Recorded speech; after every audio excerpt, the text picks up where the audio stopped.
किस्सा है। एक गांव में बिट्टू नाम का लड़का मटन की दुकान चलाता था। गांव में कोई और दुकान न होने की वजह से सब लोग बिट्टू से ही मटन खरीदते थे, जबकि दूसरी तरफ मीठे और उसकी बीवी नसीबों ने बकरियां पाली हुई थी। अरे मीठे, तू बकरियां पर इतनी मेहनत करके पालता है और जब इनको बेचता है तो ये सिर्फ बकरियां 1500 की बिकती है। बेगम तू कहना क्या चाहती है, साफ साफ बता। बेटे, गाँव में सिर्फ एक ही मटन की दुकान है। सब गाँव वाले उसी से मटन खरीदते हैं और वो एक बकरे का 2000 रूपए मुनाफा कमाते हैं। बेगम तू क्या कहना चाहती है कि मैं भी मटन की दुकान खोलूं? और क्या मीठे, बकरियां हम खुद पालते हैं, हमें तो सस्ती पड़ती है। अगर तू इनका गोश्त बेचे तो मुनाफा ज्यादा होगा। बेगम फिर एक काम करते हैं, कल उसकी दुकान का जायजा लेते हैं कि वो किस दाम पर गोश्त बेचता है और उसके पास ग्राहकों का रश भी है कि नहीं। फिर अगला दिन होता है। नसीबों और मीठा छुपकर बिट्टू की दुकान देखते हैं। बिट्टू की दुकान पर बहुत रश होता है। बिट्टू भाई 1 किलो मटन दे दो और हाफ बोटी गोल गोल रखना और पुट का गोश्त देना। बच्चों भाई मुझे 2 किलो गोश्त देना और हाँ शाह पर डबल कर देना। पिछले दफा भी शाह पर फट गया था और सारा गोश्त मेरा गिर गया। भाई आप बेफिक्र हो जाए, जैसे आप चाहोगे मैं वैसा ही करूँगा। बेगम घर चल, मेरे दिमाग में कमाल का आइडिया आ रहा है। फिर वो दोनों घर आ जाते हैं। मीठे, बता क्या आइडिया है तेरे दिमाग में? बेगम वो मोटा 500 रुपए किलो के हिसाब से गोश्त बेचता है, मैं 450 रुपए किलो के हिसाब से गोश्त बेचूंगा। मीठे, ये तो कमाल का आइडिया है। इस तरह तो सब गाँव वाले हमसे ही गोश्त खरीद बेचेंगे। फिर अगले दिन मीठा बिट्टू की दुकान के सामने गोश्त की दुकान खोल लेता है। आ जाओ नौजवान, बकरे का गोश्त 450 रुपए किलो में ले जाओ। ये सुनकर बिट्टू के ग्राहक चौंक जाते हैं और वो सब मीठे की दुकान पर आ जाते हैं। भाई ये गोश्त बकरे का ही है ना? कहीं तू कुत्ते का गोश्त नहीं बेच रहा है? बाजी ये घर के भले हुए बकरे हैं, मैंने इन बकरों को कुश्ता फौलाद खिलाकर बड़ा किया है। इनके गोश्त में जायका भरपूर मकदार में तो है ही, पर इनका गोश्त जो खाएगा वो ताकतवर, चुस्त और तवाना हो जाएगा। ठीक है, 1 किलो गोश्त दे दो। मुझे 1.5 किलो गोश्त दे दो और 100 रुपए की चर्बी की बोटी भी डाल देगा। बिट्टू परेशान ये सब देख रहा होता है। मेरे अल्लाह, सब ग्राहक तो दूसरी दुकान पर चले गए, अब मैं क्या करूं? अभी बिट्टू सोच ही रहा होता है, तभी उसका छोटा भाई चिट्टू आ जाता है। बिट्टू भाई क्या सोच रहे हैं और ये गोश्त की दूसरी दुकान कब बनी है? चिट्टू, मेरे छोटे भाई की गोश्त की दुकान आज ही खुली है और वो 450 रुपए किलो के हिसाब से गोश्त बेच रहा है, जिसकी वजह से सब लोग उसकी दुकान से गोश्त खरीदने चले गए हैं। बिट्टू भाई आप एक काम करो, आप भी 450 रुपए किलो गोश्त बेचो, आपको फिर भी नुकसान नहीं होगा।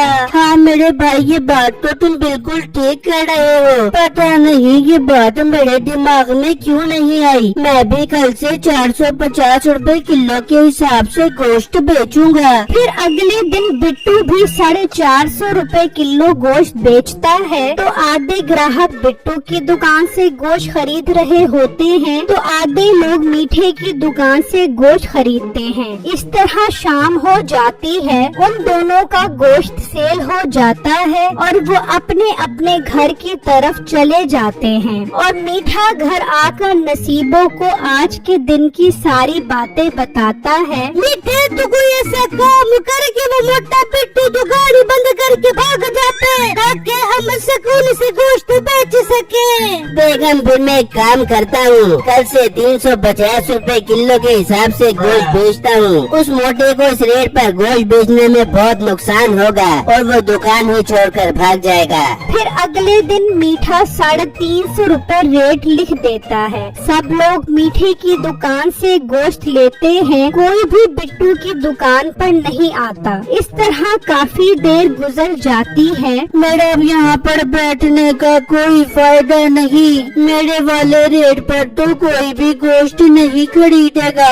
बिट्टू उदास होकर वहाँ से चला जाता है और घर आकर अपनी बीवी और छोटे भाई को सारी बातें बताता है। बिट्टू जी ये तो बहुत गलत हुआ, पर मुझे समझ नहीं आ रहा कि वो गोश्त वाला इतने कम रेट पर गोश्त कैसे बेच रहा है। उसे तो इस रेट पर बहुत नुकसान हो रहा होगा। बेगम दुनिया में बहुत से लोग ऐसे होते हैं जिन्हें नफा नुकसान से कोई फर्क नहीं पड़ता, बस वो दूसरों का चलता हुआ कारोबार तबाह बर्बाद कर देते हैं। पर बिट्टू भाई वो दुकानदार नुकसान में गोश्त क्यों बेच रहा है, हमें पता लगाना पड़ेगा।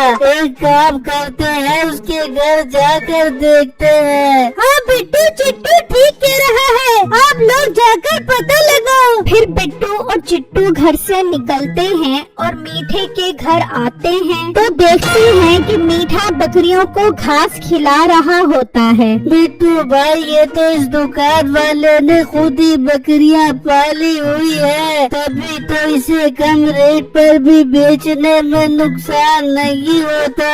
हाँ चिट्टू अब तो हमारा कुछ नहीं बन सकता, मुझे अब कोई और काम करना पड़ेगा। चिट्टू गौर से बकरियों को देखता है तो वो बीमार और लागर लग रही होती हैं। बिट्टू भाई ये बकरियां तो बीमार लग रही हैं। हाँ तुम ठीक कह रहे हो, इस बीमार बकरियों का गोश्त खाकर तो गांव के लोग बीमार हो जाएंगे। चिट्टू तुम एक काम करो, पुलिस को लेकर आओ। फिर चिट्टू वहाँ से निकलता है और पुलिस स्टेशन आकर सारी बातें बताता है तो पुलिस वाले उसके साथ आ जाते हैं। पुलिस को देखकर गांव के कुछ लोग भी वहाँ पर जमा हो जाते हैं। तो कसाई तू क्या गाँव के लोगों को बीमार बकरियों का गोश्त खिला रहा है? पुलिस साहब की बीमार बकरियों का गोश्त खाकर तो गांव के लोग बीमार हो जाएंगे।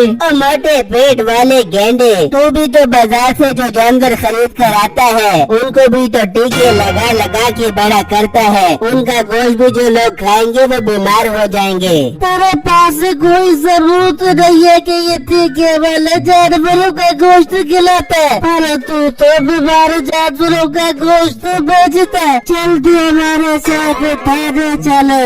फिर पुलिस वाले मीठे को अपने साथ ले जाते हैं, लेकिन गांव वालों को शक पड़ जाता है कि इन जानवरों का गोश्त खाने से कहीं हम भी बीमार ना पड़ जाएं। फिर अगले दिन बिट्टू गोश्त की दुकान खोल लेता है, पर कोई ग्राहक भी बिट्टू के पास नहीं आता। इस तरह कई दिन गुजर जाते हैं। काम न चलने की वजह से बिट्टू बहुत परेशान हो जाता है। बिट्टू भाई मेरे जहन में एक आइडिया आया है, हो सकता है इस तरह गांव के लोग दोबारा गोश्त लेना शुरू कर दे। वो क्या आइडिया है बताओ? बिट्टू भाई अब एक काम करते हैं, मंडी से बकरियों के बच्चे लाकर दुकान पर खड़े कर देते हैं। इस तरह उनको यकीन भी हो जाएगा कि ये जानवर टीके से बड़े नहीं हुए। बिट्टू जी चिट्टू ठीक कह रहा है, आपको ऐसा ही करना चाहिए। ठीक है चिट्टू चलो मंडी चलते हैं। फिर बिट्टू और चिट्टू घर से निकलते हैं और मंडी से 10 बच्चे खरीदते हैं और उन्हें दुकान पर खड़ा कर देते हैं। ये देखकर ठाकुर उसकी दुकान पर आ जाता है। तो कहीं तुम इन बकरियों के बच्चों को टीका लगा कर तो बड़े नहीं करोगे? ठाकुर साहब गांव के लोगों की सेहत के डर से ही तो मैं ये बच्चे खरीद कर आया हूँ, ताकि ये बच्चे आप लोगों के सामने ही बड़े हो और आप सब गांव वालों को तसल्ली रहे कि मैं साफ सुथरा गोश्त बेच रहा हूँ। वाह बेटू ये तुम्हारा बहुत अच्छा फैसला है, अब दिल मुतमईन हो गया है। बहुत दिन से मटन नहीं खाया तो जल्दी से 2 किलो मटन दे दो।